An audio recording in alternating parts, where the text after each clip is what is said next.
À trop vouloir se détacher des cases de la société, s'émanciper, s'enlever toutes les étiquettes qu'on a sur la tête, est-ce qu'on n'en viendrait pas en fait à se perdre complètement? Est-ce qu'on n'est pas en train de courir après quelque chose qui n'existera jamais? Le sujet du jour est arrêtons de nous coller des étiquettes sur la tête. Ou pas. Bien le bonjour, chers auditeurs et auditrices. Bienvenue dans ce nouvel épisode de podcast. Je suis ravie de vous retrouver comme ça, en solo, après 3 épisodes qui étaient de superbes interviews, celle d'Antoine, de Sarah et de Sarah. On a eu 2 Sarah sur le podcast au mois de février. Des superbes interviews que je vous invite réellement à aller écouter pour éveiller votre conscience, votre confiance aussi, découvrir de nouvelles méthodes de fonctionner, de vous épanouir.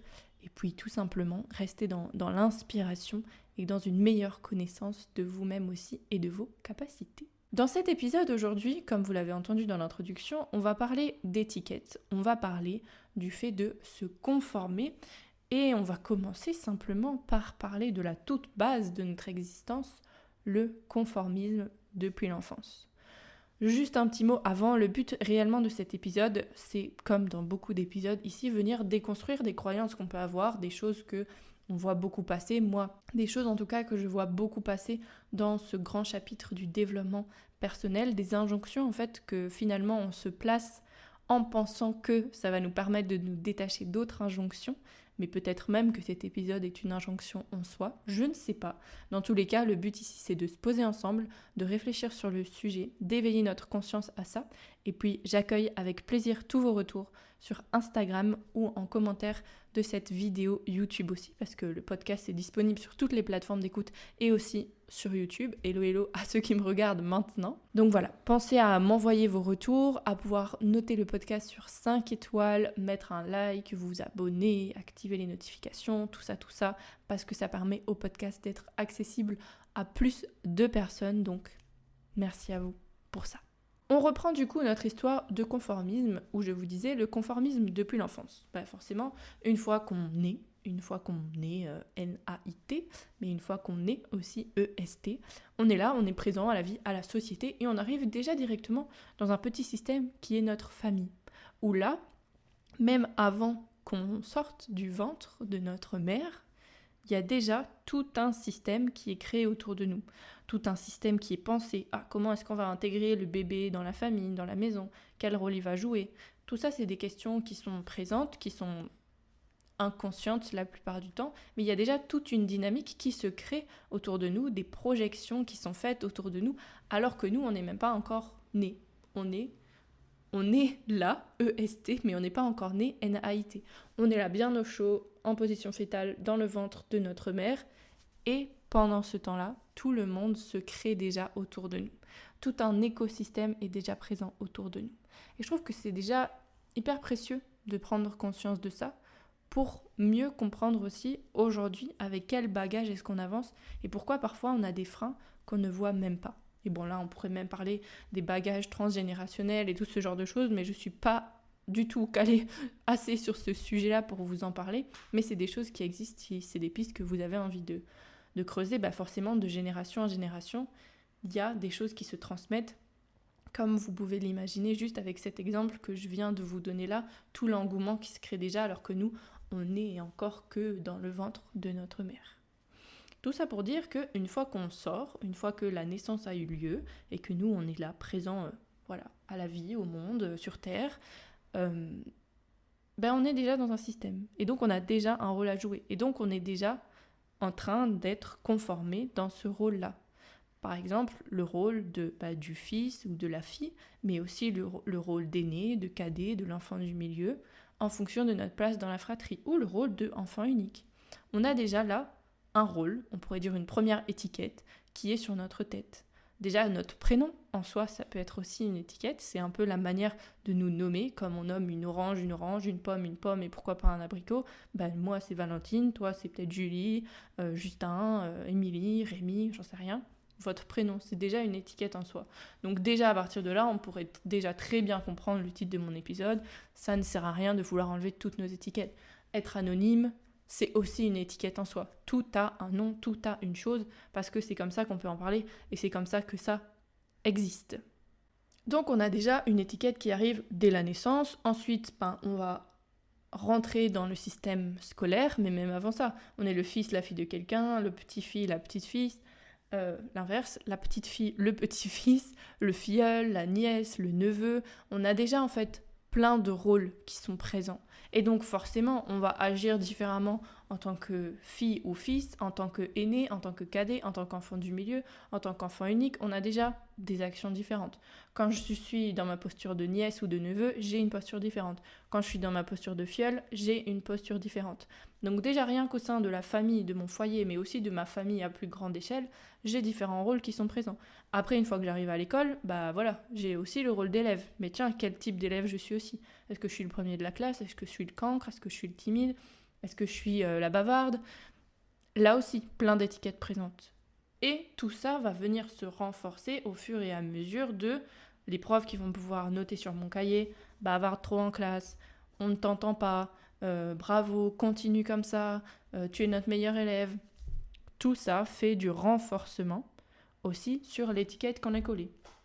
Et du coup, tout ça crée notre conformisation. Je ne sais pas si c'est un mot qui existe, mais en tout cas, tout ça fait que aujourd'hui, en fait, on est le fruit d'une société conformée. Nous sommes un produit transformé. On n'est pas aujourd'hui indemne de toute étiquette. Au contraire, on en a tout plein. Est-ce que c'est un mal en soi? C'est bien ça la question de cet épisode. Absolument pas. C'est un problème quand je suis restreint et quand je me restreins dans mes étiquettes. Donc, tout l'intérêt est là aussi d'avoir conscience des étiquettes que je porte sur la tête et de me dire, tiens, j'ai cette étiquette-là. Par exemple, la timide, je suis la timide. Voilà une étiquette que j'ai. Est-ce que c'est une étiquette que j'ai envie de porter? Il est là tout le sujet. Ok, on a des étiquettes. De toute manière, on ne peut pas y échapper. J'ai des étiquettes, elles sont là. Je suis la timide, je suis la fille, je suis une femme, je suis institutrice, j'en sais rien. Je me revois en fait quand j'étais petite en train de vous raconter ça, parce que c'était un peu les étiquettes que j'avais. La timide, la fille, la bonne élève. Le clown parfois, mais timide quand même. La bavarde parfois, mais timide quand même. On ne sait pas trop où j'étais. L'institutrice quand je jouais avec mes frères. L'aînée, la fille parfaite. Enfin bref, toutes des étiquettes. Imaginons, je prends mon étiquette de timide. Je suis timide. C'est déjà fort de dire je suis. Ça veut dire que je n'ai pas le choix d'être autrement. Mais je suis timide, c'est pas une fin en soi. On peut avoir de la timidité, mais encore même, c'est intéressant si vous êtes timide, entre guillemets, où est-ce que vous l'êtes vraiment? Parce que vous ne l'êtes pas partout. Il y a des espaces, des environnements dans lesquels vous n'êtes pas timide. Donc c'est une étiquette, un rôle qu'on joue. Et se dire, tiens, ok, mon étiquette de timide, est-ce que c'est une étiquette que j'ai envie d'avoir? Non. Alors je la mets de côté. Bien sûr, il ne suffit pas de ce geste, vous vous en doutez, pour s'écarter de cette étiquette, mais tiens, mon étiquette de timide, j'en veux plus. Donc, quelles actions je mets en place pour ne plus être la timide? Et si je veux plus être timide, je veux être qui? Je veux être comment? Puisque comme c'est de cette manière que peut-être je me suis définie ou qu'on m'a définie pendant longtemps, qu'est-ce que j'ai envie d'être à la place? Donc pour en revenir à ce côté conformisme, vous comprenez donc que vouloir à tout prix enlever les étiquettes, c'est un faux combat. Surtout que ces étiquettes-là qu'on a, et étiquette et rôle pour moi c'est la même chose, c'est juste une manière de le dire, ces rôles-là, ce sont des repères humains dont nous avons besoin et qui sont tout à fait naturels, comme on en a parlé au début avec le fait que même avant qu'on sorte du ventre de notre mère, on a déjà un rôle qui se joue, qui se définit, ou même plusieurs rôles qui se définissent. Mais c'est super important pour nous en tant qu'humains parce qu'en fait ce sont nos repères de base, nos repères naturels, et ça fait d'ailleurs partie de nos besoins fondamentaux, comme l'a pu l'établir ce fameux Maslow qui a créé la pyramide des besoins fondamentaux. Les besoins de reconnaissance et d'appartenance font partie de nos besoins primaires, c'est-à-dire des besoins dont on a besoin pour se sentir bien dans notre vie, pour être en bonne santé. Donc, comment est-ce qu'on peut combler notre besoin d'appartenance si on n'a pas des repères pour appartenir à quelque chose? Et ces repères-là, ce sont les rôles qu'on joue dans la société. Ce sont les rôles qu'on a dans la société. Et ce sujet-là du conformisme, j'avais noté dans mes idées d'épisodes de podcast de faire un sujet là-dessus, mais il m'a vraiment ressauté aux yeux. Je me suis dit, ok, il faut que j'en parle. Parce que hier, j'ai pas enregistré, justement, on s'était dit que ce serait bien de l'enregistrer, mais j'ai eu une discussion super intéressante avec une collègue dans l'association où je travaille, Colombe, si tu passes par là. Coucou, et merci pour cette très agréable discussion profonde. Et où, du coup, on parlait un peu de ce sujet-là, du fait de se conformer. Et en fait, on s'est posé la question, tiens, est-ce qu'il y a réellement un moment où je ne suis pas en train de jouer un rôle ? Est-ce que c'est possible, un moment dans mon quotidien, dans ma vie, où je n'ai pas de rôle ? Et on se dit, ouais, peut-être quand on est tout seul. Moi, je crois que quand on est tout seul, on joue quand même un rôle. Parce qu'envers soi-même, on joue un propre rôle. On peut jouer sa propre victime, son propre bourreau, son propre sauveur. Et là, si ça ne vous parle pas, je vous invite à aller écouter l'épisode de podcast que j'ai fait sur le triangle de Karpman.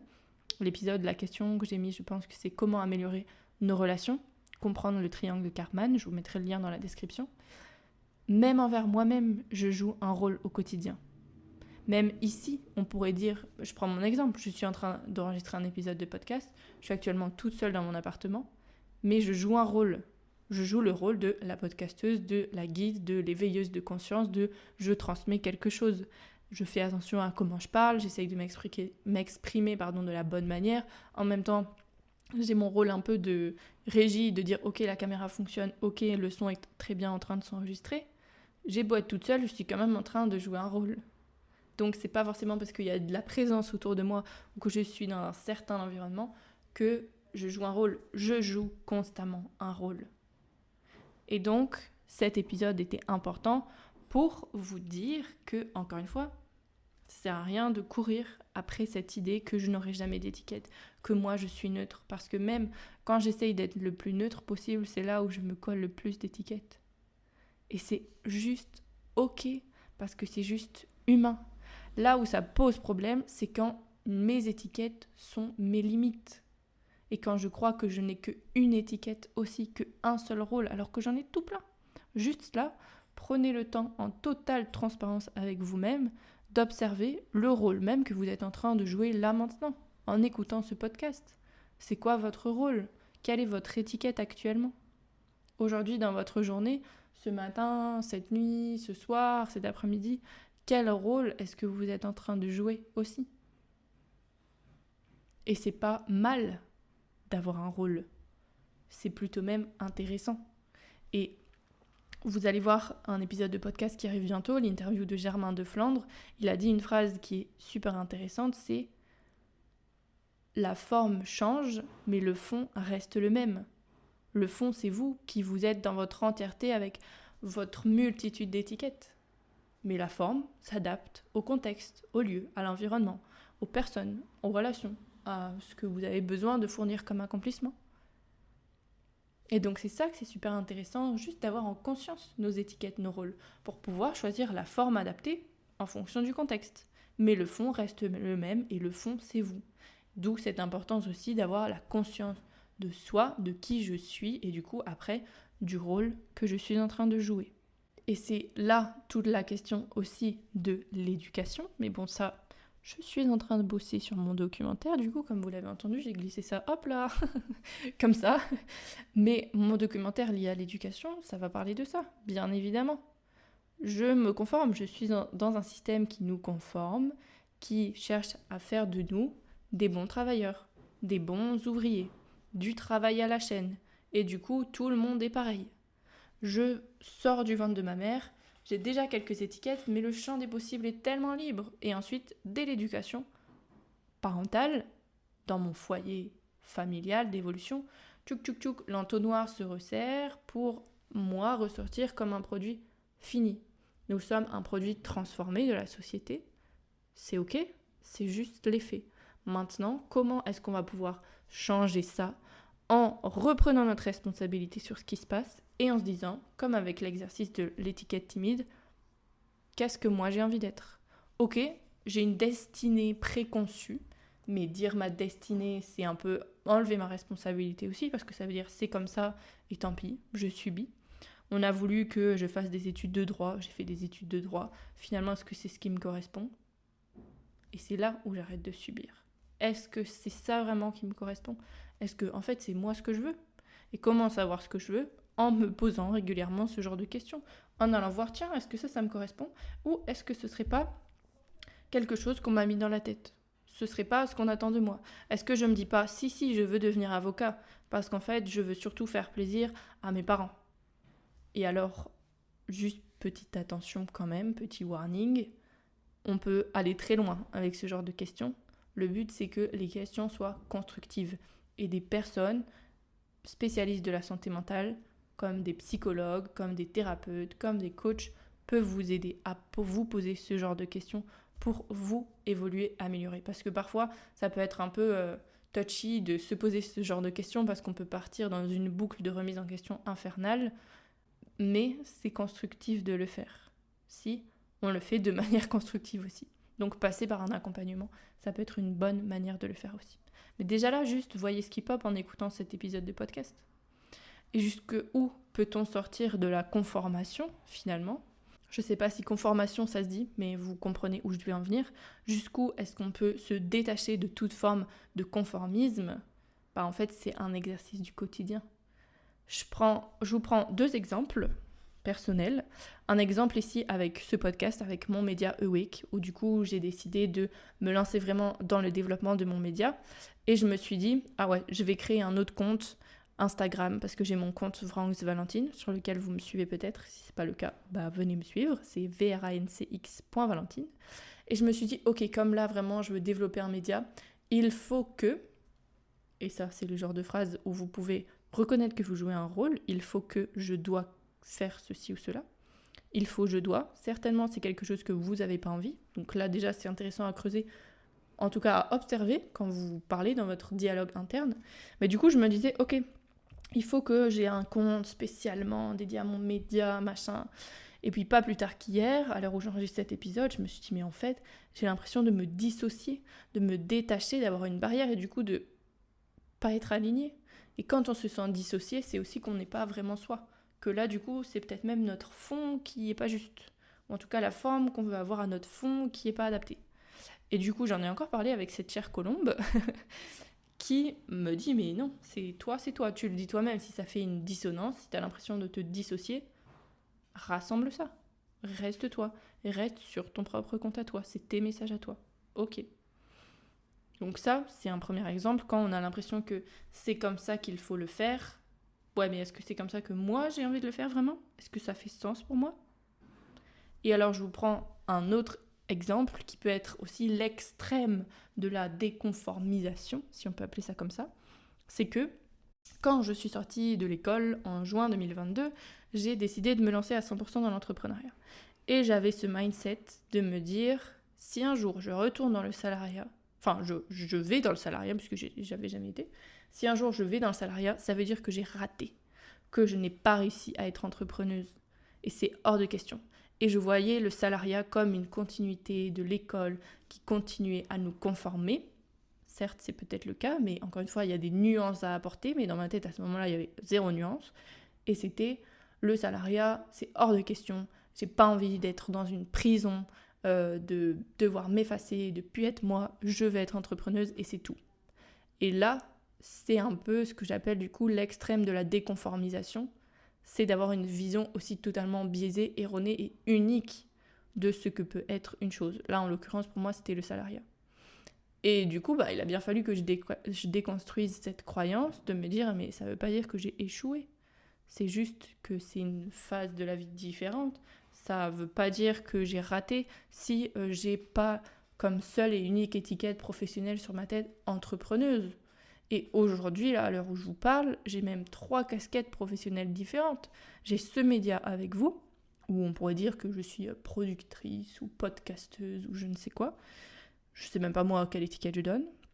Je dis quoi ? Que je tiens le média Awake, voilà, c'est tout.